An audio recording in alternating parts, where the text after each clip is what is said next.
Welcome back. So I know we're very well aware this is the last session of day 3 of the Urban Days. I'm sure that many of you that have attended since the morning are a little bit tired, but we promise you this is very worthy.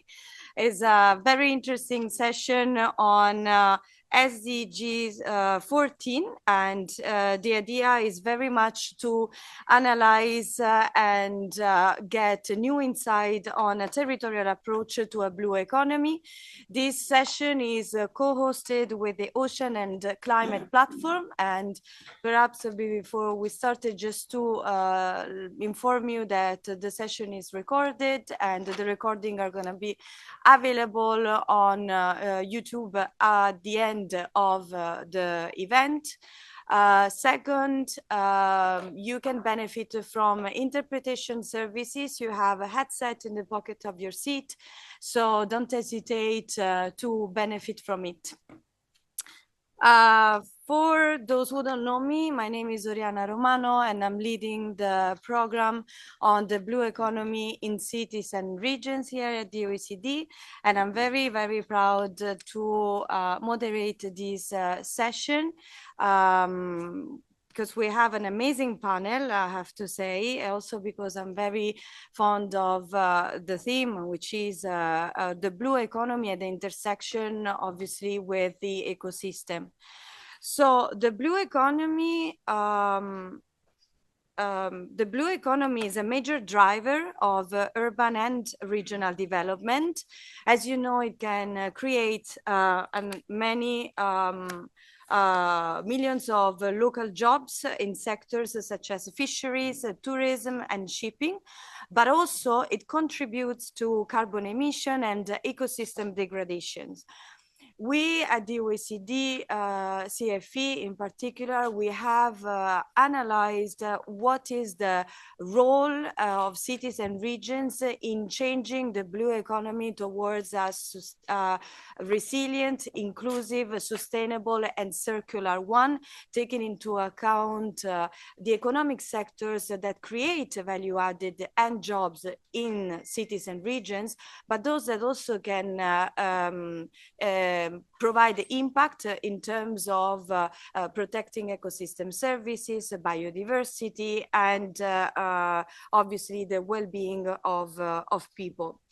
These sessions in particular will explore best practice and lessons learned from cities and regions that they are leading towards a resilient, inclusive, sustainable, and circular blue economy.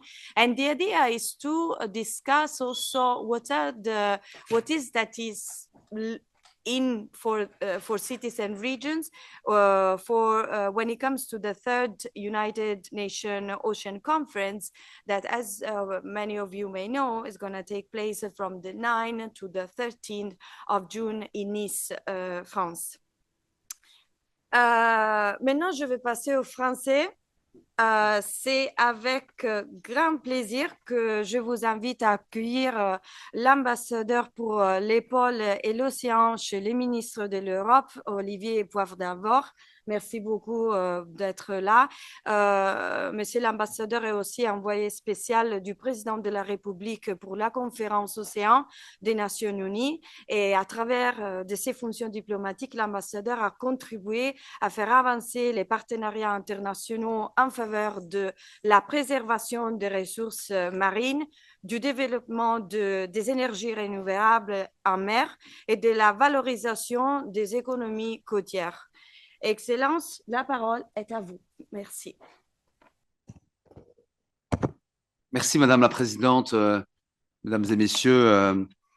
Merci d'être là pour parler non seulement d'un sujet essentiel, mais entre acteurs dont nous pensons, en tout cas nous Français, à la veille de cette conférence des Nations Unies pour l'océan, qu'ils sont souvent les oubliés des grandes conférences consacrées aux enjeux globaux, à savoir les citoyens que vous représentez à travers vos villes, vos régions, vos communes. Et dans le fond, c'était Mario Vargas Llosa qui vient de nous quitter, le grand écrivain, prix Nobel de littérature, qui disait que, au bout du compte, quand une vie se terminait, il a écrit ça assez jeune, on se souvenait toujours de la ville ou du village où l'on était né. Moi, je suis né en Bretagne, pas exactement en Bretagne. Il se trouve que mes parents ont eu la mauvaise idée de me faire naître dans une ville qui n'était pas notre ville ou village de naissance, et dans une ville où il n'y a pas la mer. Mais le petit village qui est le nôtre est aujourd'hui en proie c'est en Bretagne, ça s'appelle Trégastel. Je vous conseille d'y aller, c'est très beau. Vous êtes en France et c'est l'occasion d'aller passer un week-end, celui de Pâques, je vous conseille, pour aller voir le granit rose. Mais le granit rose n'a pas empêché qu'une partie du littoral, et notamment la maison de notre famille depuis un siècle et demi, ait été détruite il y a maintenant 2 ans parce qu'elle était menacée par l'élévation du niveau de la mer.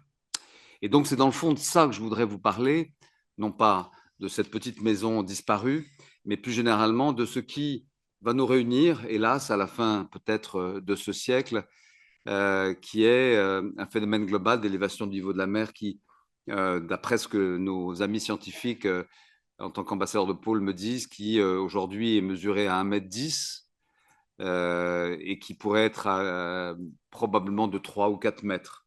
Et ça va nous rapprocher beaucoup puisque nous serons un bon milliard de personnes qui, nos enfants ou petits-enfants, ou nous-mêmes pour certains les plus jeunes d'ici, qui devront se déplacer. Donc, ce n'est pas les États qui vont traiter de ce sujet-là. Ce ne sont pas les États.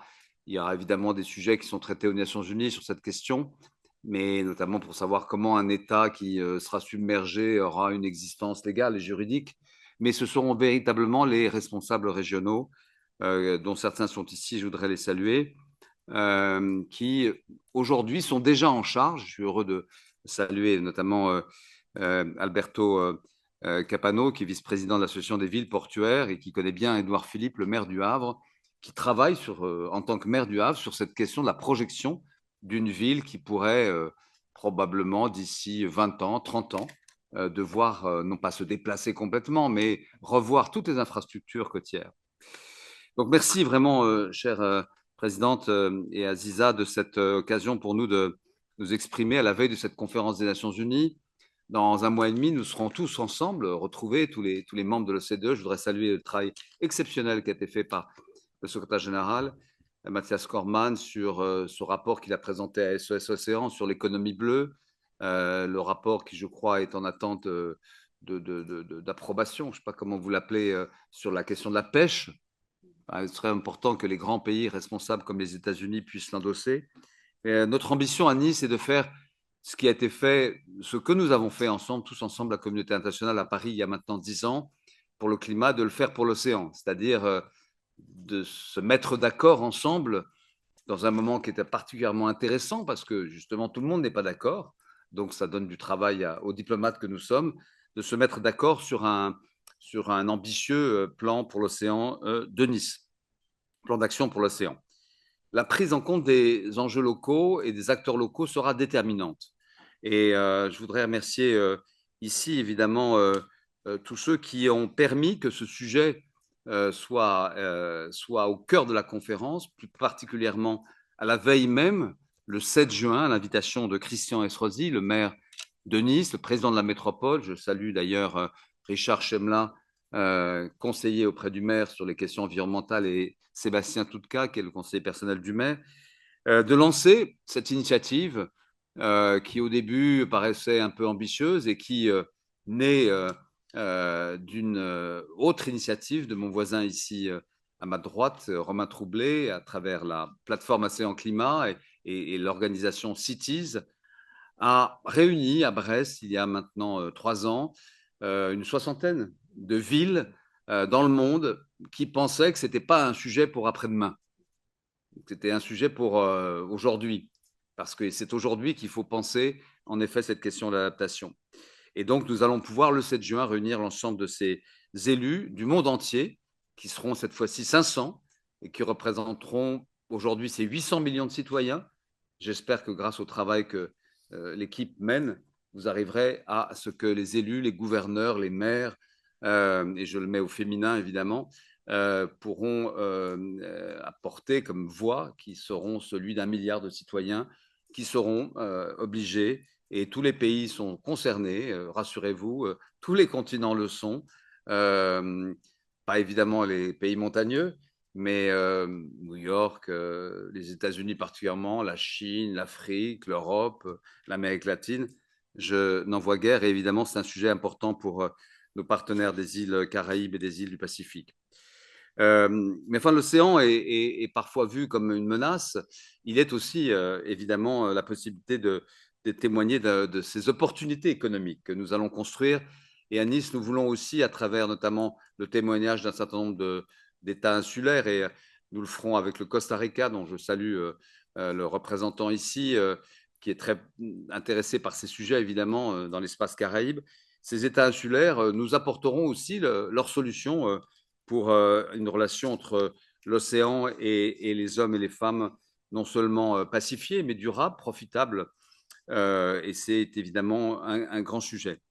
À Nice, nous parlerons de la protection de notre littoral, des aires marines protégées, de tout ce qui concerne, dans le fond, ces espaces qui sont sous notre autorité, sous notre propriété, les zones économiques et exclusives, mais nous aurons évidemment aussi à penser la haute mer, puisque j'espère, et j'en profite pour dire, je crois savoir qu'il y a encore parmi les pays qui sont représentés ici, quelques pays qui n'ont pas complètement ratifié le traité sur la haute mer, dit DBBNJ.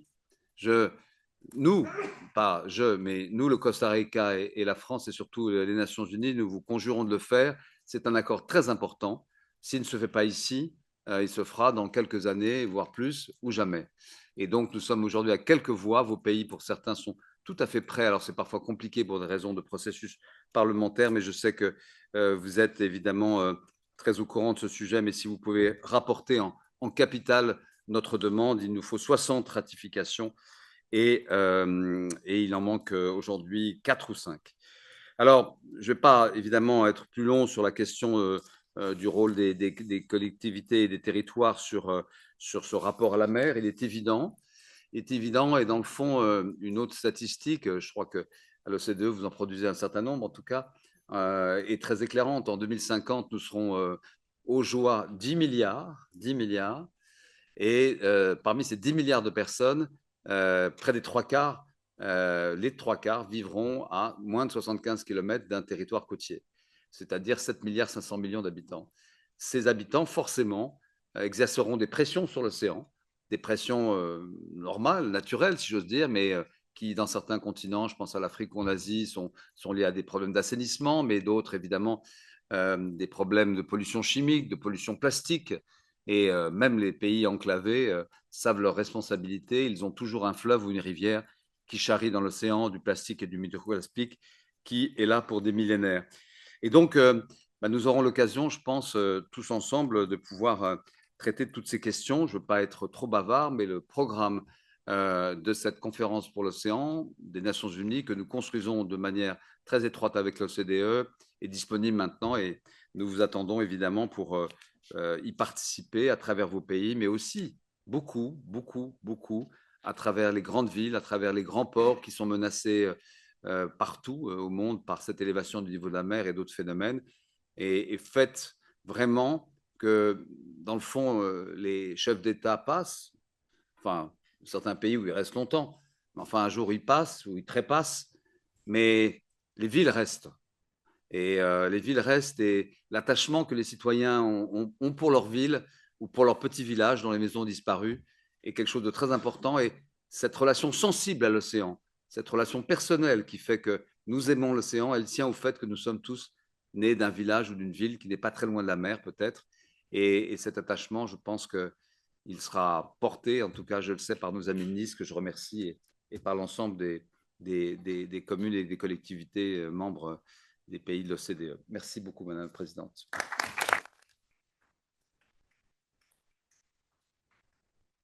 Merci beaucoup, Monsieur l'Ambassadeur. So you have heard, save the date is the 7th of June in Nice, the Ocean Rise and Coastal Resilience Coalition Summit. l'OCDE va être là et j'espère beaucoup parmi vous.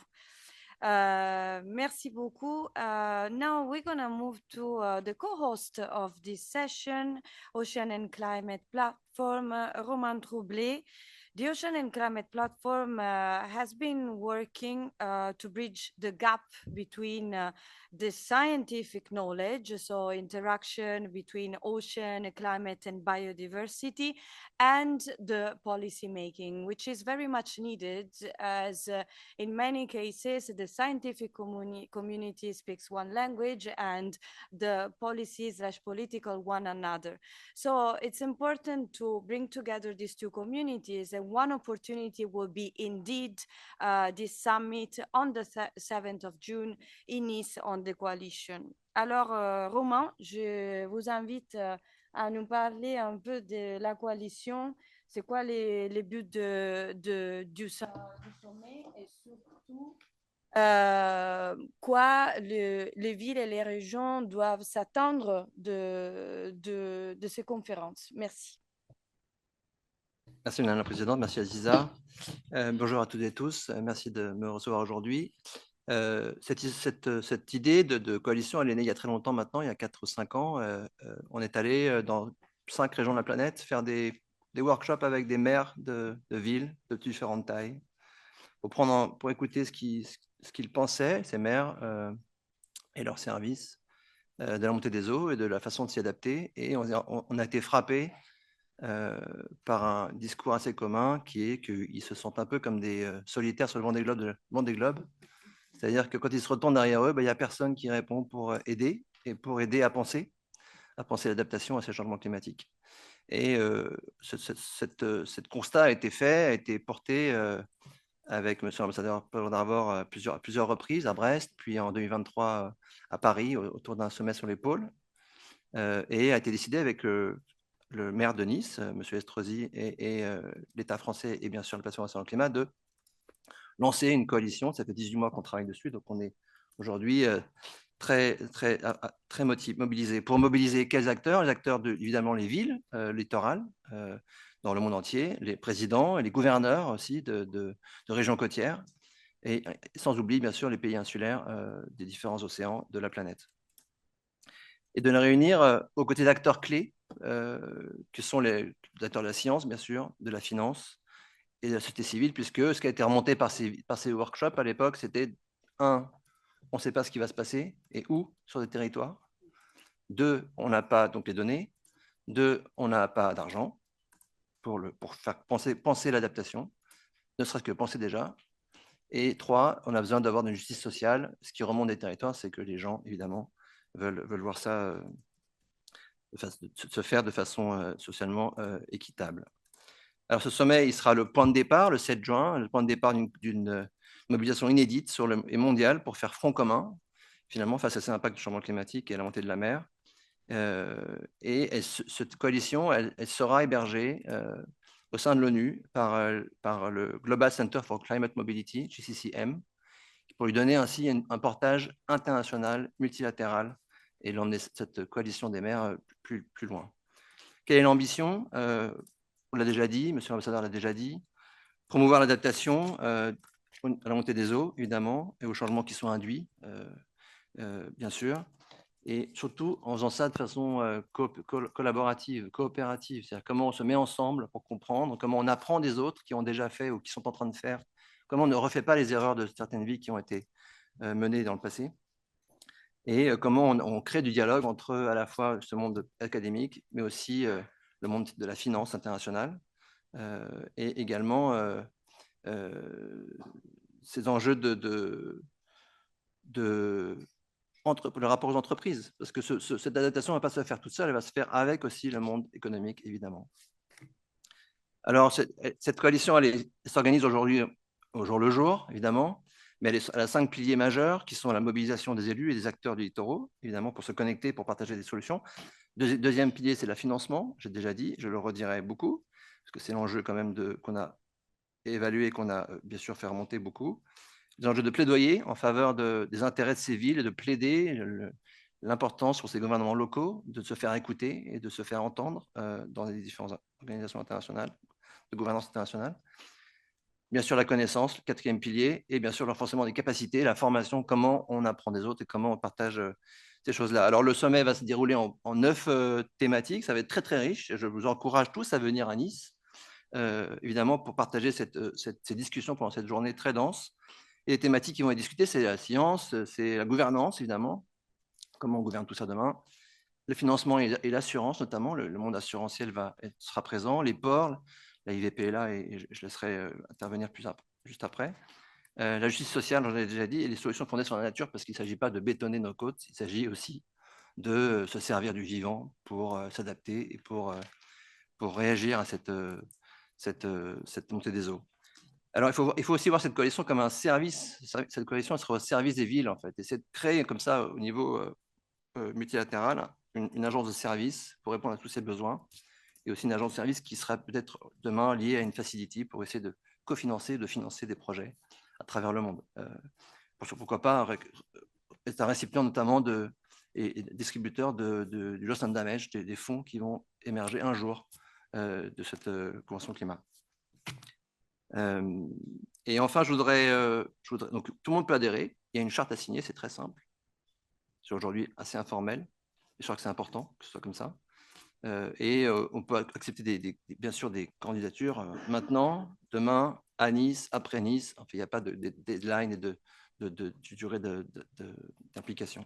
Et je voudrais profiter pour remercier les acteurs de cette coalition, commencer par la ville de Nice et son maire, Christian Estrosi, qui s'engage avec ses équipes, et Sébastien Stuka, qui est ici aussi, jour le jour à nos côtés. La plateforme sur le climat, bien sûr, que je représente, le Centre mondial pour la mobilité et des villes, GCCM, qui a exprimé l'envie de héberger cette coalition demain.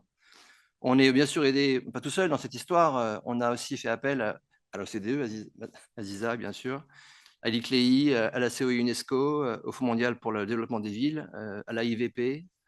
Et je voudrais aussi particulièrement remercier l'OCDE pour son implication dans toutes les réflexions sur la gouvernance qui a été menée ici.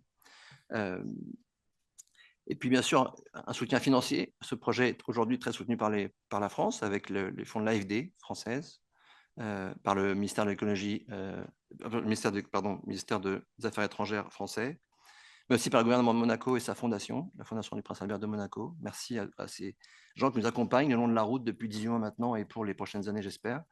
Et puis aussi des entreprises comme la Fondation Veolia qui s'est impliquée, qui est concernée par ces sujets. On parle de relocaliser des quartiers, on parle de beaucoup de réseaux qui vont changer dans les années qui viennent. Et je pense que de plus en plus, on doit impliquer davantage encore le monde de l'entreprise et le monde économique. Et puis, bien sûr, la Fondation de France qui est un fidèle soutien de la transformation climat depuis maintenant des années. Merci beaucoup, Madame la Présidente.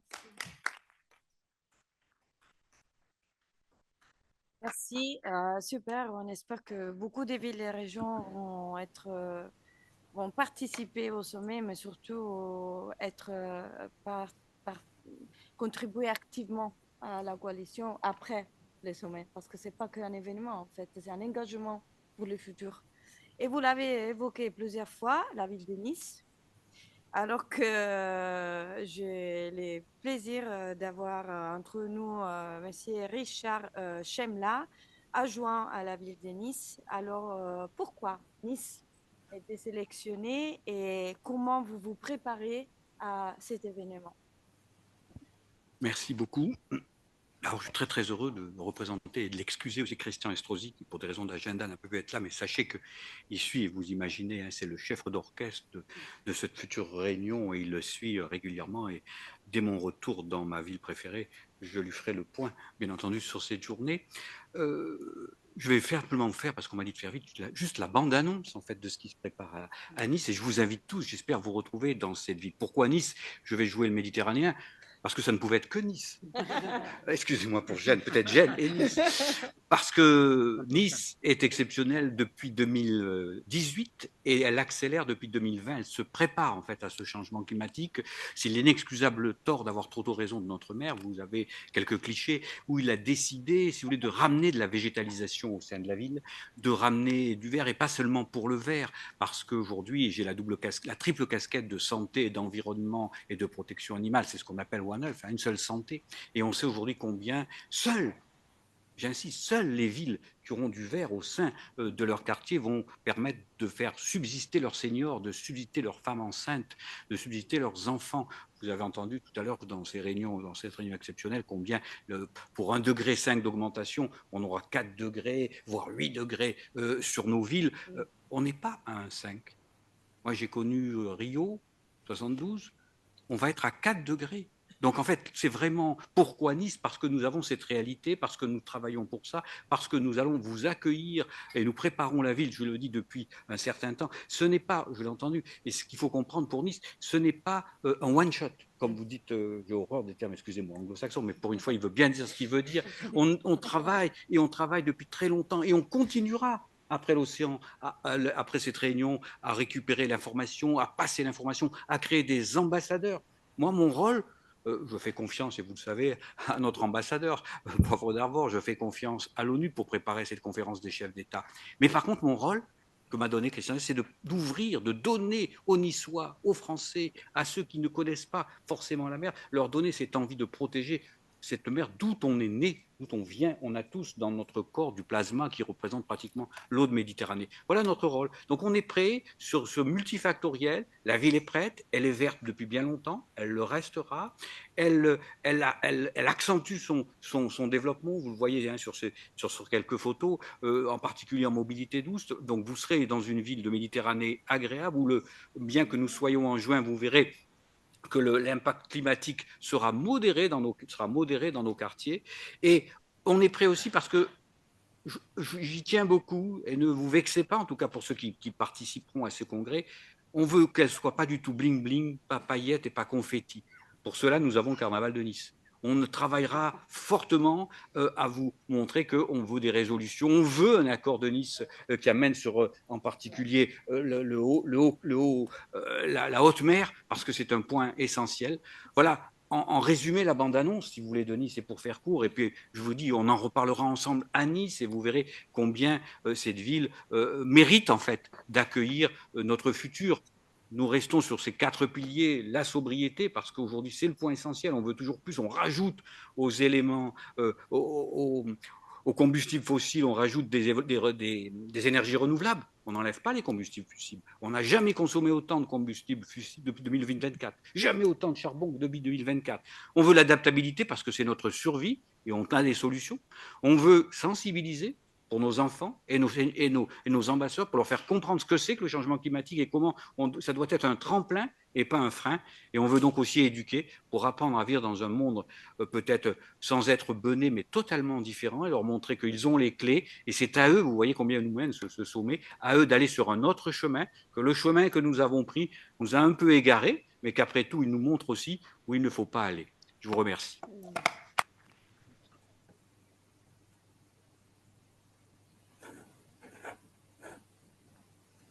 Merci beaucoup, Monsieur Chemla. Alors, on va tous à Nice cet été, juin.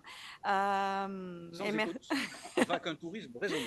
Merci beaucoup pour avoir partagé la vision de la ville. Et maintenant, je vais passer à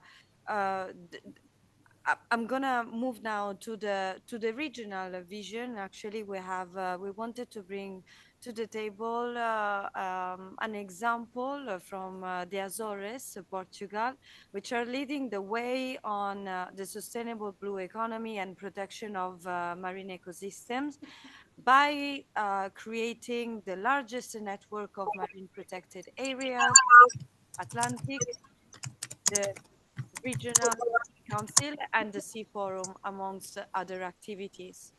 We have been talking for a while with Rui Martins, Regional Director of Marine Policies at the Azores Government, Portugal.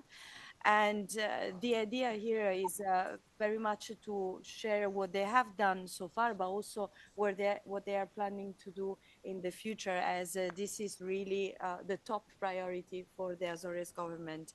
The floor is yours. If we can have the slides on.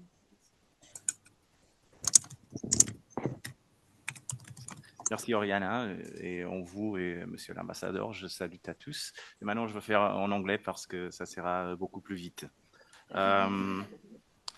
Okay, so what I came here to kind of share with you, and I think it's a bit of, you know, the how can we balance the you know, the economy with the environmental commitments that we have for the future, and how can we make them you know, long lasting. I'm trying to make the video work because, you know, because I would like to show you so this is the new marine protected area that we have in the Azores. So it's 30% of the sub area of the Portuguese EEZ. And if you can see, like inside the boundaries, it's about 300,000 square kilometers of marine protected areas. 15% of it, it's highly protected, totally protected, which means there's no extractive activities. And you can also see that's the rest outside of the area. It's the extended platform proposal, and obviously we did assign maritime protected areas before, and that accounts almost to 500,000 square kilometers of protected areas. This process was actually a science-based process. It took about like once we embraced the mission, we took about like 5 years in, you know, collecting all the science that we had from before, and then you know, do the stakeholder engagement and get everyone on board, and then passing the decree in Parliament. So that was a 5-year process. We had obviously other projects, ongoing European projects like the Life IP Azores Natura, which is a life project that actually within the scope of 8 years allowed us to define also areas of action and how to implement monitoring processes. So the evaluation of the biodiversity and the ecosystem is actually you know, long lasting. So this process was actually, you know, based in science, and allowed us obviously to we established monitoring processes, but this obviously comes with challenges, right? So there's the challenges that challenges and opportunities.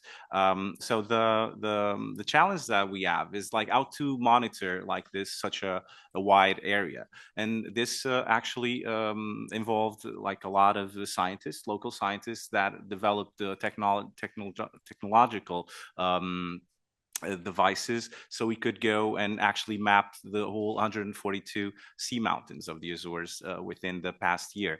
And so that allowed us to actually get a clear view of the biodiversity that we have, and so what are we protecting with this, with assigning these areas. And also we see that as an opportunity, because it is an opportunity to you know, develop new technologies, to have some testing, and actually bloom a blue economy that will allow to develop new technological devices, and also occupy the space, which is very important, you know, in order to get knowledge. And nowadays, with the geopolitical situation and moves, obviously we do need to make sure that we enforce the law that we passed, and also that we can guarantee insurance to, or security, I mean, to all the critical infrastructures that actually pass by, like fiber optical cables and so on. But so this development actually and the opportunities that we see, it's the monitoring the biodiversity. It could be multi-purpose. When monitoring, you can also enforce the law, and also have this purpose of surveillance and defense. And also, so the other major impact in such a small community was in the fisheries, because it is a very important economic and social sector in the Azores. So we see it as an opportunity of restructuring it. So we need more professionalization of the sector. So we need fishermen to be aware of the dangers, obviously. So they need to have security on board, and also one of the ideas that we have is to improve the interaction between the activity and the markets. So when you're at sea, especially for these species that are of high economic value, like tuna and also the spotted sea bream. So it is important to know if the market, what is the demand, and is it worth to fish, are we overloading the market? And so that is one of the processes that we want to channel and funnel some of the funding in order to improve the sector. And that also, and bottom line, it brings us to the educational opportunities that we see. And this is why I have here the Escola do Mar dos Açores, which is the Sea School of the Azores. And what we have here is actually a so it is a center that, first of all, it gives education on security at sea with the STCW certification, and then it opens a broader view for of opportunities or a broader scope of opportunities to the local population and communities. So you can actually see that you can work in vessel repair, or technological development, or ROV. Operation, also radio systems and operating, and also we also have a few companies that are already based in the Azores, drone companies. So because we do need to monitor this such a vast sea area with all the technological facilities that we have and that exist. So what we see here is that, and to balance and resume all of this, so we do think that in the Azores in 1987, that was the year that the last whale was hunted. And so we went from whale hunting to whale watching. And so we do think this is an opportunity to do pretty much the same. So it's an opportunity to bring people to the sea, because there's a lot to be done still in science-wise, and also in the monitoring processes and the technology that we need in order to successfully fulfill these objectives. So basically, I think that's it. Thank you.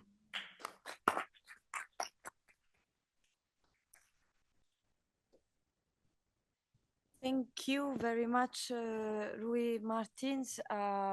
Thank you for highlighting the important role of education, capacity, and skill building, which is very much needed, especially when we talk about a sustainable blue economy, which implies lots of changes, transformative changes, in the business community, in the society, and of course in public government. So thanks a lot. Now from the regions, where we are moving to another perspective, the perspective of the port cities, through Alberto Cappato. Many thanks for being here, Vice President, International Association of Port Cities, AVP. The AVP is a worldwide network of port cities, which include today around more than 200 port cities, business firms, and public organizations in almost 50 countries.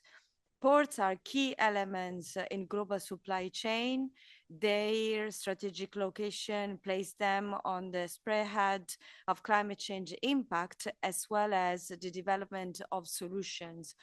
In our report, the OECD report on the blue economy in cities and regions, we have seen that port can be a sort of facilitators of a number of roles and a number of competences, and they can be the connectors of across multiple actors, not only the public government, but also the business community. So how do you think the role of port cities is evolving towards more sustainable development, biodiversity protection, energy transition, and circular economy in coastal cities? The floor is yours. Je vais parler français. Merci, Oriana Romano, aussi à tes collègues, collaborateurs, et merci à l'OCDE, où je suis revenu très, très, très volontiers après plusieurs années, et j'ai fait un master concentré de Urban Days, et je vais retourner chez moi avec plein d'inspiration. Comme tu l'as dit, Oriana, l'Association internationale Ville et Port, vous voyez dans la charte qu'on est, on est un peu dans tous les continents. On a à peu près 200 villes portuaires. Et donc, on a encore un taux de croissance potentiel important, mais ce n'est pas ça le thème. C'est que nous, depuis 40 ans, donc c'est une association qui travaille depuis longtemps sur la relation ville-port. Et le premier président de l'association, c'était Antoine Rouffenac, que nous avons fait on célèbre avec un prix international qui vient d'être constitué à ce centre, qui va donner un prix qui va célébrer les opérations d'aménagement de villes portuaires importantes, et c'est tous les 2 ans. Et comme ça, on va reprendre cette idée et on va traiter le thème de la relation ville-port et de la gestion efficace de la relation ville-port dans toutes ces articulations. Les ports sont depuis toujours des lieux d'ouverture, de vision à l'avenir et donc d'innovation. Les villes portuaires sont nées, surtout dans la Méditerranée, d'où je viens, de Nice. Les villes sont nées où il y avait les ports, en fait. Et donc, il y a cette connexion, mais pas que en Méditerranée, en fait.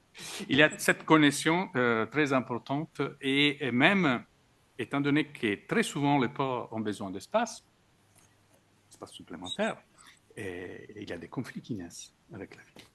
Et ça, c'était le début. Il y a 30 ans, il y a 35 ans, c'était un changement de la chaîne de transport avec l'arrivée des conteneurs. Donc, il y avait des bassins portuaires qui n'étaient plus adaptés. Et donc, on a dû tout remettre en état pour faire en sorte que... Et donc, on s'est trouvé dans certaines situations où les vieux bassins portuaires étaient devenus des friches industrielles.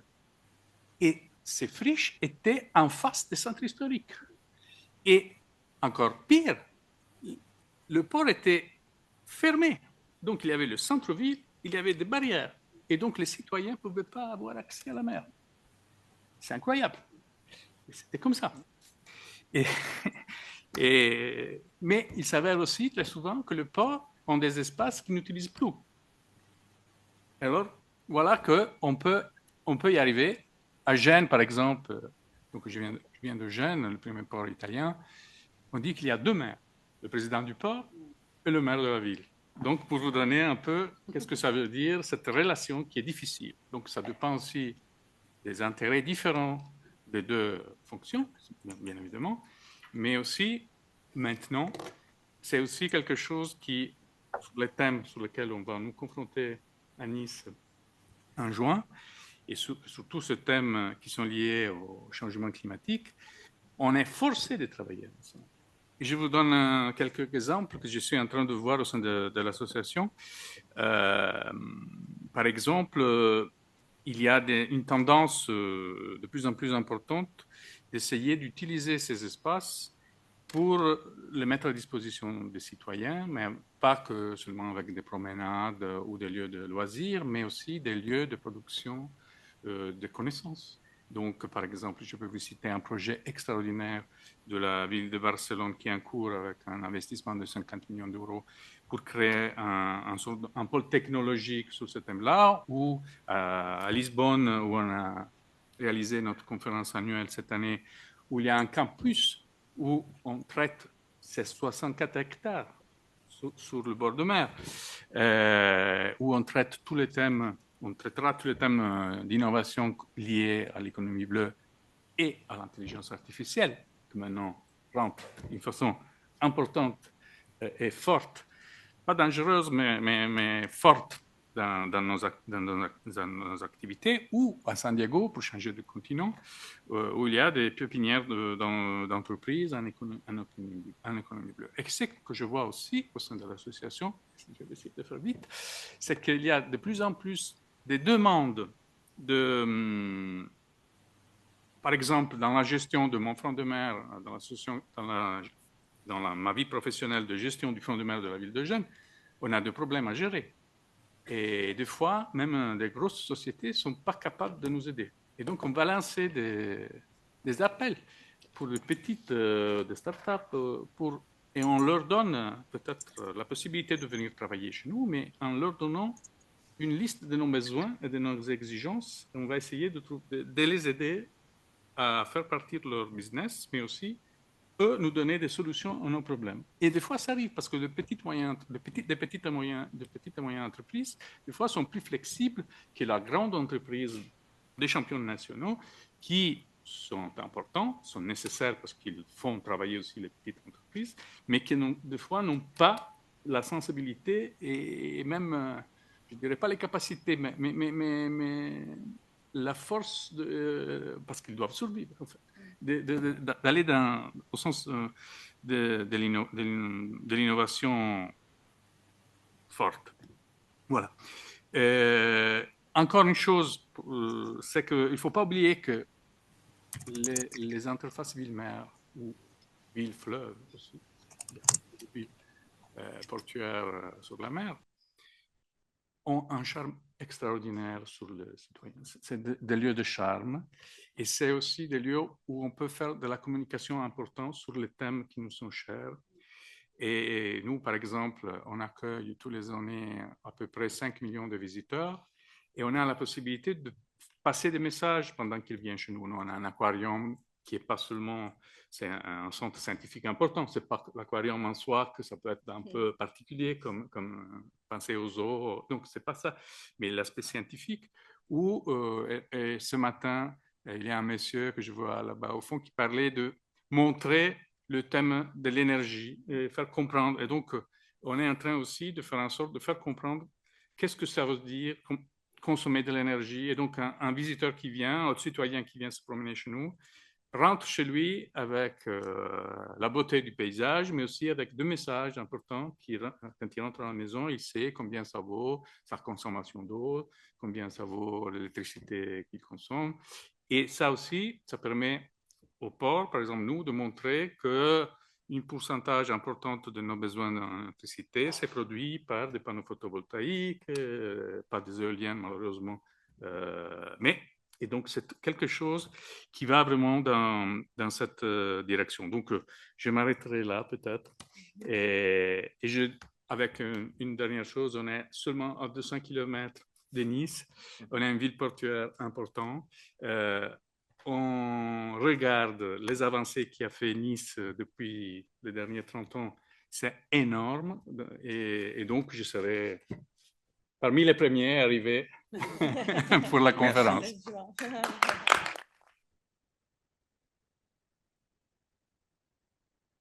Merci beaucoup. Thank you very much, Alberto, for showing the role of port in relation to the cities, because we are used to sometimes to see them as two separate entities, but actually there are a number of examples, the ones that you shared, for example, in which they create together a unique ecosystem, working together towards a sustainable development and biodiversity protection. I will now move to Elisabetta Balzi. Elisabetta is joining us online, former head of unit Ocean, Seas and Water at the DG Research and Innovation of the European Commission. The European Commission, in particular DG Research and Innovation, is supporting countries, business and academia within the EU mission, Restore Our Ocean and Waters, which aims to make the blue economy carbon neutral and circular. So it seems that we have a number of things in common. We're working towards the same goal, supporting governments, but also all the actors that are included in the blue economy and ecosystem. So Elisabetta, I would like to ask how the European Commission can foster a territorial approach to the blue economy, and given in your experience, in your view, what would be the role of cities within the new European Ocean Pact? Thank you. The floor is yours. Merci beaucoup, Madame la Présidente, and congratulations to the OECD for organizing this very important Urban Days, and also for the excellent collaboration that we have on this key issue of a territorial approach to the blue economy. And I would say, first of all, that this territorial approach to the blue economy and also the issue of resilience of coastal communities that has been clearly mentioned by the previous speakers is key, first of all, for our Research Innovation European Program, and also key for our mission, the EU mission to restore our ocean and waters, and also to the sister missions, the one on climate and the one dedicated to cities. So in these missions, and particularly in ours, the one on ocean and waters, we have a very important participation of cities, of regions, of ports, of islands, which are key actors for our mission. So we have in this mission, we have three objectives. The first objective is to restore biodiversity and ecosystems in the hydrospheres of ocean and waters seen as a continuum. The second objective is to reduce pollution. And the third objective is to make the blue economy circular and carbon neutral. And of course, the resilience, it's also a key focus for our mission and increasingly important. Now, within our mission, we already have very important coalitions of cities, regions, ports, and islands that we are supporting. We have nearly 100 cities already participating, 84 regions, so waterfront cities, coastal regions, the ports, islands, and they participate in our projects. We are already supporting projects for in the first 4 years for more than €500 million. But beyond the projects that we support in Horizon Europe, which is our European Research Innovation Program, all these communities, including the cities, the regions, the ports, and the islands, are also participating in our mission with their own actions. And each of these categories, for example, the cities are already investing more than €500 million, and the regions as well, in actions which are contributing to reaching the objectives of our mission. So there is a major mobilization. We are supporting these coalitions. We are bringing, of course, this coalition to Nice, and we are to a summit on coastal resilience and ocean rise. And we are glad to collaborate, of course, with Romain on this and with Ambassador Poir d'Arvor. And so these cities are not only participating, we are supporting them through our projects. So we are bringing the knowledge, we are bringing demo sites to bring the solutions on the territory. So the goal of the mission is actually to bring the solutions in order to achieve those objectives in the local context. We are collaborating with the local authorities, with the regional authorities.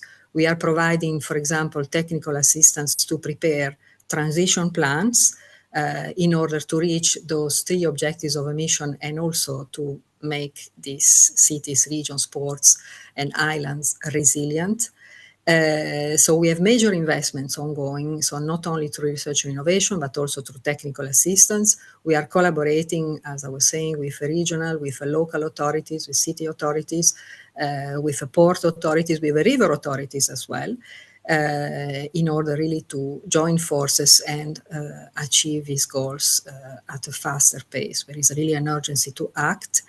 What is very important for us is to build synergies between what we do, for example, in the Research Innovation Program, in the European Research Innovation Program, and what is done through the structural funds. So we are, in this spirit, collaborating with regional authorities or with the local city authorities in order to bring the solutions and to prepare the plans, which can be then financed through the structural funds. So really to have the impact and to make this transition happen. We have, of course, we have in our coalition, we are also very pleased, and also in our projects, to have also the Ville de Nice, Genova as well, the Région Sud, the Azores Islands government, also very important player in our mission.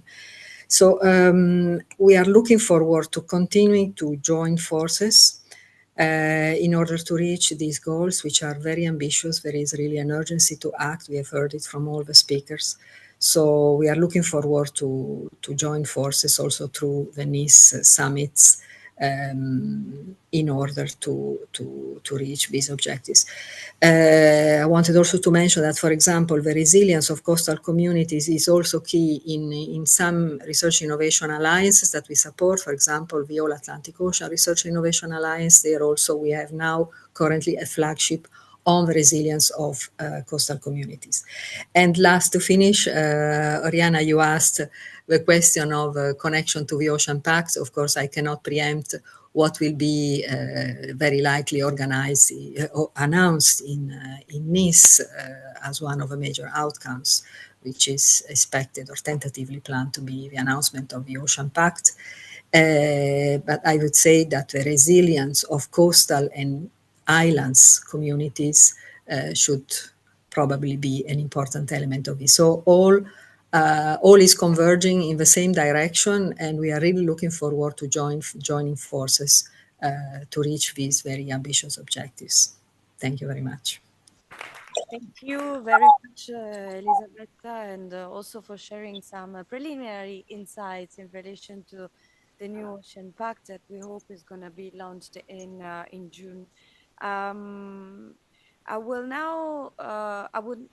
like now to open the discussion, but before the discussion, if you have any questions or if you wish to share any observations or any practical examples, you have just to raise your flag so that we see your name and the organization that you represent.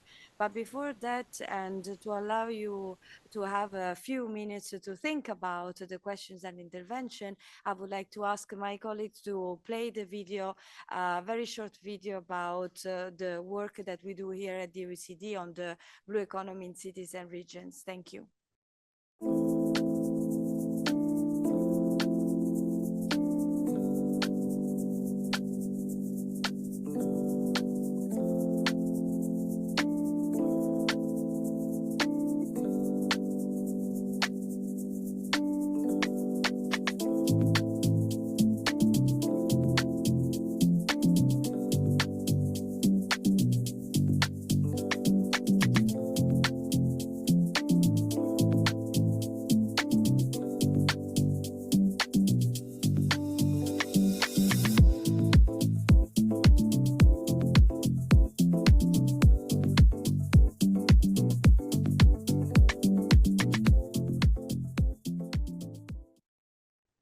And we should have also a slide with the report and the QR code visible so that you can use just your mobile in case you wish to read and download the report.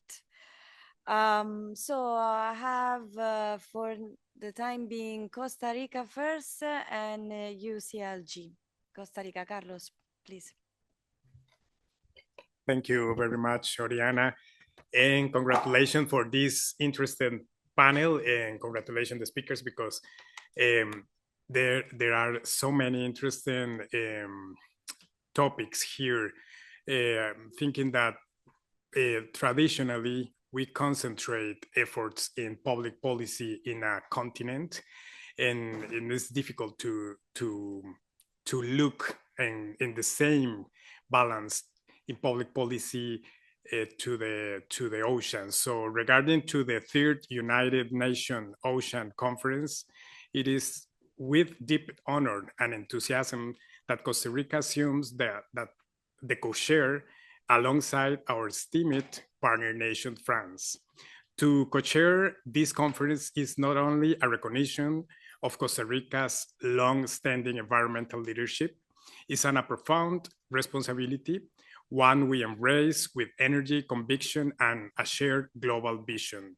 Costa Rica is 92% ocean regarding its territory, and currently advancing the implementation of new and innovation instruments as the Marine Payment for Environmental Services. This pioneering initiative will recognize who protect and use in a sustainable way vital marine ecosystems as mangroves, seagrasses, coral reefs, and nursery areas from marine life. It represents a big step toward ocean conservation that is also socially inclusive, economically sustainable, and definitely an opportunity for communities and cities in the coast. And in another issues, we have already declared over 30% of our marine territory as protected areas and continue to enhance their management and effectiveness. We are proud partners in the Eastern Tropical Pacific Marine Corridor, working with our regional neighbors, Colombia, Panama, and Ecuador, to ensure connectivity and resilience. In addition, we aim to continue developing our first integrated ocean account by 2030, which will generate technical evidence, transparency, and traceability for decision making. So definitely, we will be working together in NISA. Unit 3 is a great opportunity, and Costa Rica is committed to working hand in hand. Thank you very much.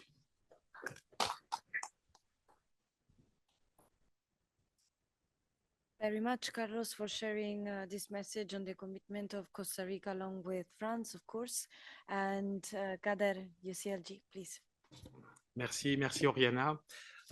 Merci pour l'organisation de cette session très intéressante. Je voudrais simplement partager aujourd'hui avec vous quelques pistes sur un travail que nous sommes en train de réaliser à CGLU sur la mise en œuvre de l'ODD 14. D'abord, rapidement, CGLU, c'est l'organisation mondiale qui représente tous les niveaux de collectivité, un réseau généraliste et donc qui porte la voix des gouvernements locaux sur la scène internationale. En tant que membre de l'ECOSOC, nous représentons le segment des autorités locales dans le système des Nations Unies. Et dans ce cadre, chaque année, avec l'appui d'une trentaine de réseaux qui sont réunis au sein de ce qu'on appelle la Global Task Force, nous passons en revue les 17 ODD pour avoir une vision un peu plus précise de leur mise en œuvre et du rôle que jouent les collectivités locales dans leur mise en œuvre. Donc cette année, l'ODD 14 figure parmi les priorités, donc ce qui colle avec la conférence à Nice prochainement en juin. Et donc, ce travail s'appuie sur une enquête qui est réalisée auprès de tout notre réseau. Donc, c'est plus de 200 000 membres. Alors, sur le papier, on a beaucoup de choses qui remontent. Et ce rapport est présenté chaque fois en juillet lors du forum politique de haut niveau, parce qu'il nous semble important que les collectivités, aux côtés des États, puissent aussi présenter ces progrès et où elles en sont. Alors, les quelques enseignements sur lesquels je vais aller très rapidement, parce que l'objectif, c'est de présenter tout ça lors de la prochaine conférence à Nice. Le premier, c'est que la littérature est quand même assez rare sur cette ODD. On a eu plus de mal que sur les autres ODD à trouver de la documentation et avoir des exemples. Bon, on a quand même des exemples et ça, c'est déjà une première information. Le deuxième point, c'est que, bon, ça a été dit, hein, les collectivités sont en première ligne face à ces défis, mais surtout rappeler aussi qu'elles sont vraiment des moteurs de changement. On aura beaucoup d'exemples à partager, qu'elles innovent, qu'elles agissent. Et ça nous fait dire qu'il y a quand même aujourd'hui un décalage, si on pense à la gouvernance mondiale, entre le rôle que jouent les collectivités. 70% de la mise en œuvre des ODD pour être efficace nécessite d'avoir les collectivités en première ligne.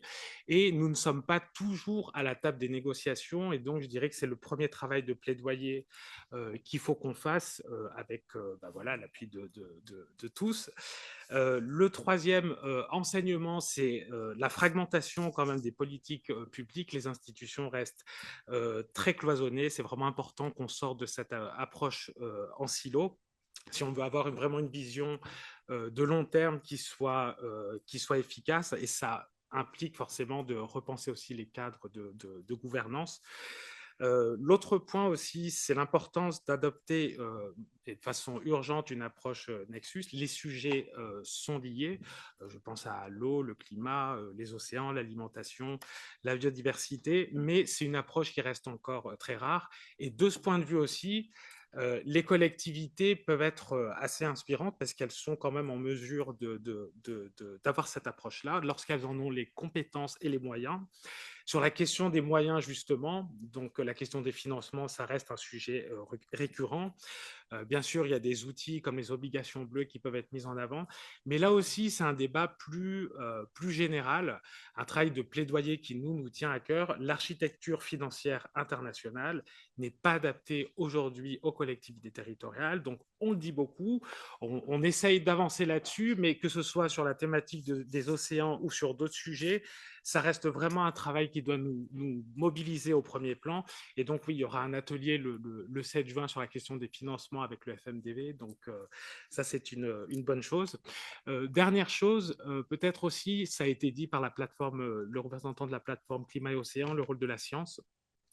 Il est vraiment important de parvenir à construire plus de ponts entre la science, la politique et les savoirs locaux. Donc là aussi, je pense que les collectivités peuvent avoir un rôle clé. Et enfin, le dernier point, c'est l'importance de valoriser l'engagement citoyen et voilà, favoriser l'appropriation de ces enjeux et aussi des solutions qui viennent directement des citoyens. Voilà, donc on pourra partager ce document et vous en dire plus à l'issue de la conférence. Merci.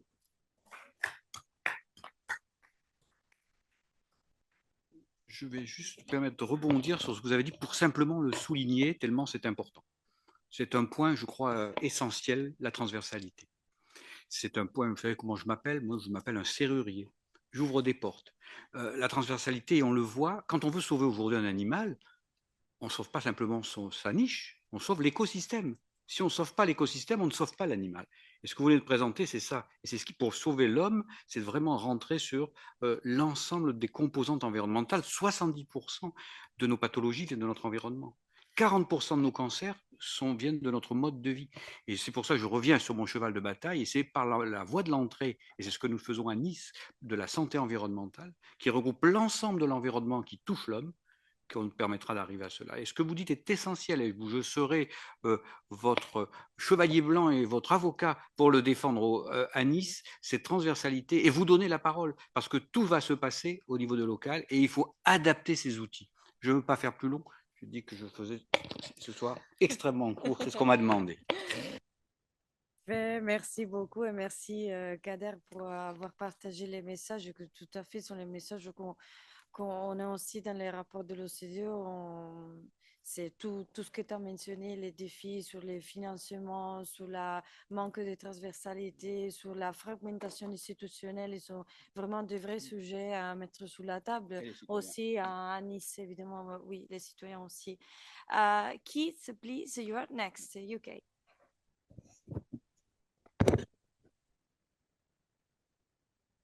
Thank you. Just a brief comment about the blue economy and UK cities and ports. The oceans are quite critical to many aspects of day-to-day life in the UK. As an island nation, they provide jobs for over 500,000 people, contribute to over 47 billion to the economy, and are the means by which 95% of all trade in the UK operates. There's therefore an absolutely intrinsic link between economic growth and the success of the maritime sector. And a couple of interesting things. I think one of the things is data. We have a UK Hydrographic Office, which is funded by government, that holds a huge amount of marine data about the composition and nature of the marine environment, as well as navigational charts to support mariners internationally. And I think one of the things that's underway is a marine innovation program that will increasingly provide accurate and up-to-date marine geospatial data to support the livelihood of coastal communities and ports, and also providing seabed habitat maps which will help support trade and tourism. So I think one of the things is not just about the blue economy, it's making sure you've mapped it properly in a way that will not only open up the economic potentials, but also address a lot of the environmental concerns. And that's where the UK government has got a maritime decarbonisation strategy to help build a cleaner and more resilient marine economy. This is part of the UK's, the current government's plan for growth or plan for change. And just last month, the Marine Minister who announced new goals for all vessels that operate in UK waters, and dock at UK ports to be carbon free and help vessel owners and operators to help achieve that. The aim is to have a 30% reduction in greenhouse gases by 2030, 80% by 2040, and a reduction by 2050. But I think one of the things it's also really important that creating multi-berth, multi-ship charge ports where ships can actually plug in to renewable energy whilst they're on side a jetty in a particular port. So the whole idea is to try and make it easier for ships to operate in a sustainable way. And the shipping sector has also been brought in under the UK emissions trading scheme. So that operators of large vessels may end up having to pay more for polluting vessels rather than those that are consistent with the environmental rules that are coming in. So this Sea Change Shore Power Project is going to be an important strand of that work. So I think it's important that we not only see, it's not only about the ocean, but it's also about how on land you can make new opportunities to decarbonize the blue economy. Thank you.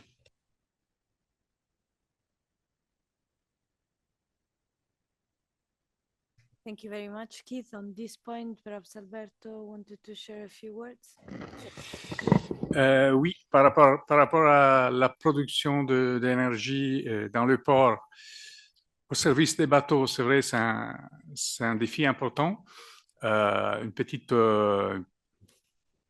pilule, il y a des bateaux croisières très modernes qui sont déjà conçus à l'origine pour pouvoir naviguer dans des endroits où ils doivent faire émission zéro. Donc, ils sont déjà capables de faire ça, mais quand ils arrivent dans la plupart des ports, ils continuent à polluer.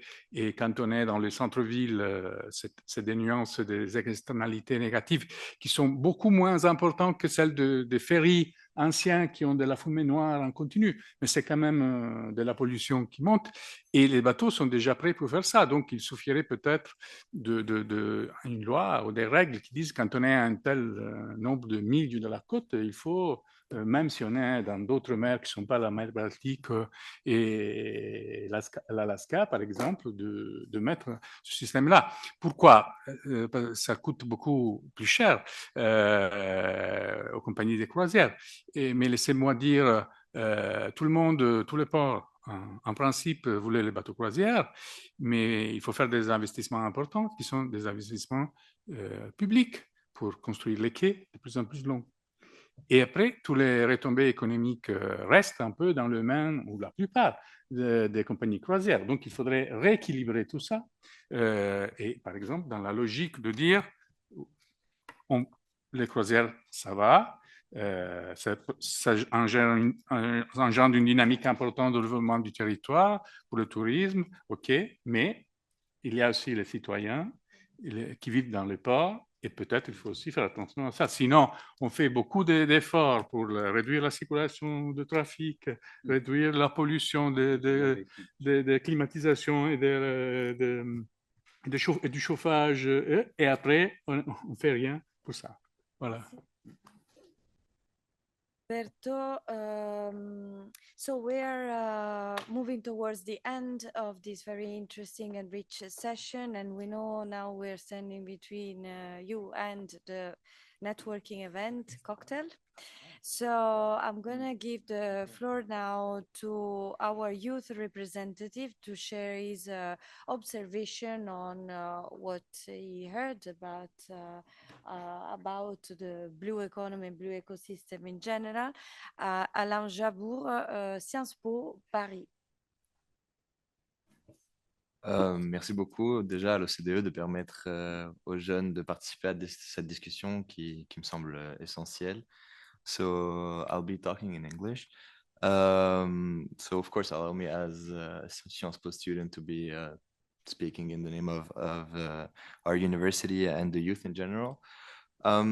So in our perspective, there's no north and south divide when it comes to the health of our oceans, because of course, as you all know, they are all connected, and why it might be true in some other domains, it is absolutely not the case in the terms of SDG 14.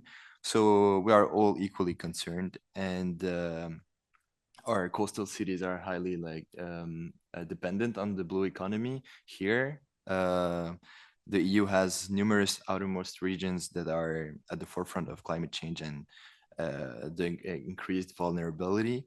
So at Sciences Po, we know that very well. And I'm very lucky to be working on the resilience of Mayotte, facing increasingly harsh natural disasters. And this partly is through a natural-based solution, as Mr. Troublé mentioned. So this initiative was commended by Sciences Po after the disaster, the hurricane happened. So finally, implementing SDG 14 doesn't solely imply rectifying and reorganizing and finding innovative solutions, but it also means setting robust and sustainable bases to prevent further alteration of our oceans in areas that are yet to develop their blue economy. Because once shorelines are urbanized and once markets are distributed, it will be much, much harder for us, the youth, to address today's bad decisions. So thank you very much.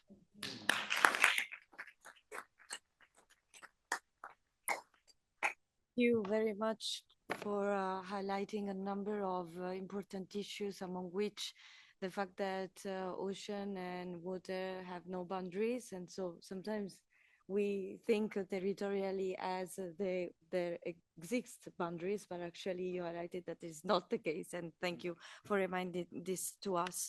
I will now move to Céline Kaufmann, Chief Program Officer of the Institute for Sustainable Development and International Relations, IDRI, to summarize this session, but especially to take us, let's say, to the next phase, let's say, to share some ideas on how we could move forward. Thank you. Yes, thank you very much, Oriana and Aziza, for the invitation. It's been a very interesting session. I'm not going to summarize it, Oriana, if you allow. But I want to put maybe the focus of the discussion on a specific aspect, which is, I think, is the value added of discussions like today, meeting like the Urban Days, but also going forward, probably the highest value added of the upcoming conferences, conference of UNOC, and related events like the Blue Economy and Finance Forum that is taking place in Monaco the days before. And to me, those discussions are very important opportunities to table challenging areas of work and challenging areas of cooperation where linkages are still missing. And of course, you know, talking to the part of the OECD that works on multi-level governance, one obvious one that you've discussed a lot is how do you bridge the governance gaps, you know, across different levels of governance, and I'll come back to that.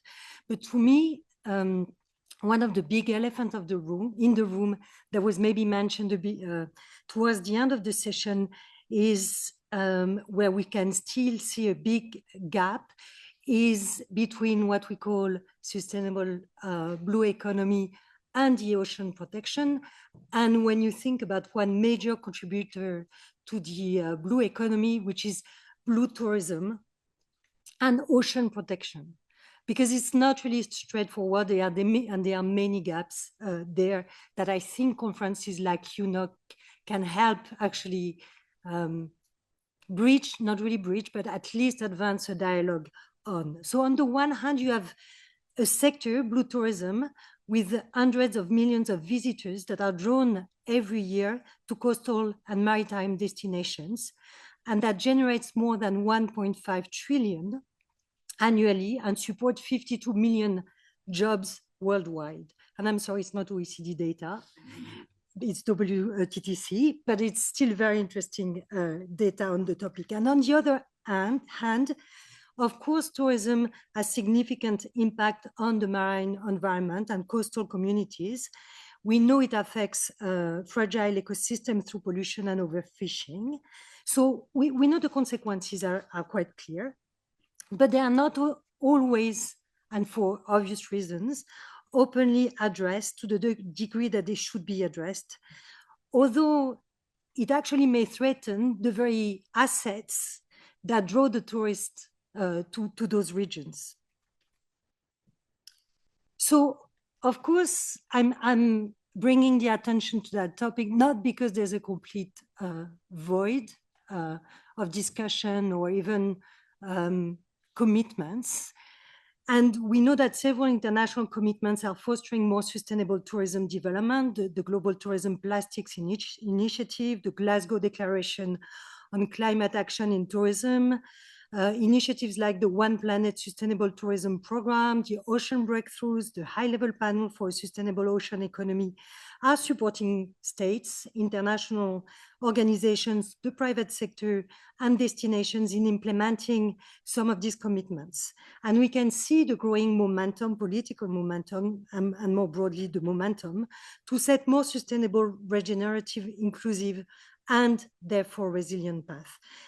However, the governance of sustainable blue tourism remains highly fragmented between, on the one hand, the ocean community, which is managed by the environment community, and the other side, the tourism sector, which is in most countries managed or related to the Ministry of Economics or related ministries.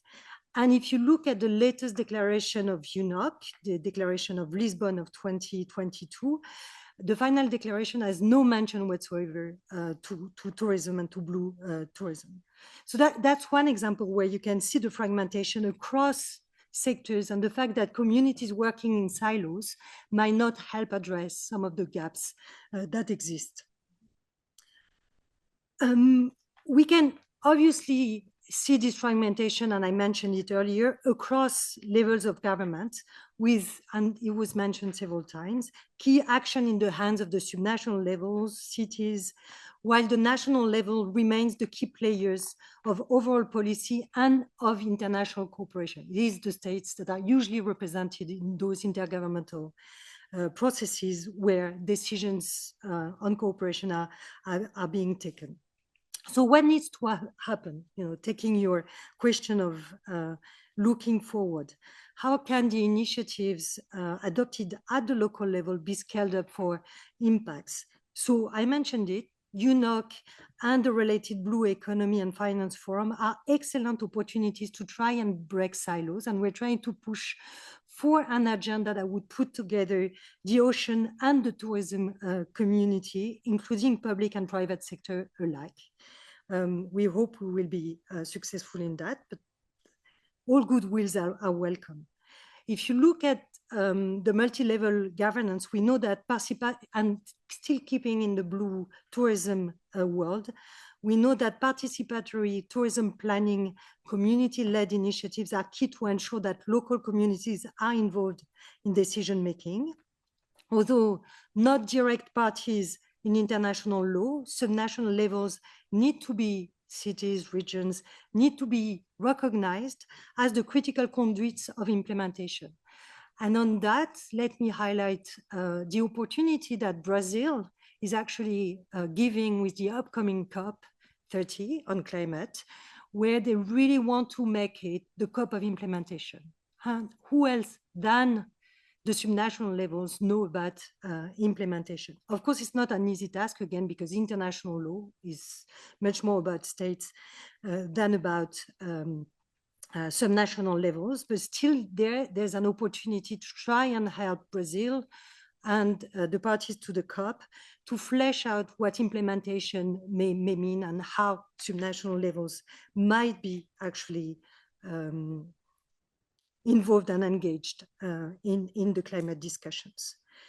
And I think there are lessons to be learned from the ocean policy community. The Barcelona Convention for the Protection of the Mediterranean and the parties to that convention adopted back in 2008 a protocol on integrated coastal zone management, with regional organizations actually providing some funding and capacity building to implement the convention and the protocol, including some national levels, and manage to provide a bridge that can be a good example to be replicated. But I want to mention another example that was quite striking for those of you who followed COP16. That case, I'm talking about the Convention on Biodiversity, the CBD that took place in Cali in October. Here, there was an interesting step forward with the creation of a subsidiary body dedicated to the inclusion of indigenous peoples and local communities that is directly attached to the convention. Still to see what's going to happen with it. It's a new creation in terms of reference needs to be defined and so on, but the body, which is directly attached to the convention, is really trying to promote procedural justice to guarantee the voices of populations, that those populations, the local communities, the local populations can be heard in the future negotiations related to biodiversity in the framework of the CBD. And I think those are interesting examples where the voices of subnational levels and those in charge of implementation can make a difference. So just to tell you, there are key milestones ahead with UNOC, with the COP30, with what's happening in the biodiversity world to make the voices of the subnational levels heard that you shouldn't, overlook. Thank you very much.